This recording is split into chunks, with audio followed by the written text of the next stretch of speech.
بسم اللہ الرحمن الرحیم۔ السلام علیکم ورحمۃ اللہ وبرکاتہ۔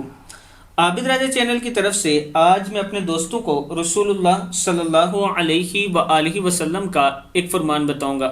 محتاجی اور ذلت سے پناہ مانگنے کی دعا ہے۔ اللہم انی اعوذ بک من الفقر والقلۃ والذلۃ واعوذ بک من ان اظلم او اظلم۔ اے اللہ، میں فقر و فاقہ، مال کی کمی، محتاجی اور ذلت رسوائی سے تیری پناہ چاہتا ہوں، اور میں اس بات سے بھی تیری پناہ چاہتا ہوں کہ میں کسی پر ظلم کروں یا کوئی مجھ پر ظلم کرے۔ کتاب کا حوالہ یہ اوپر موجود ہے، آپ دیکھ سکتے ہیں۔ دعا پھر سن لیں۔ اللہم انی اعوذ بک من الفقر والقلۃ والذلۃ واعوذ بک من ان اظلم او اظلم۔ صدق اللہ العظیم۔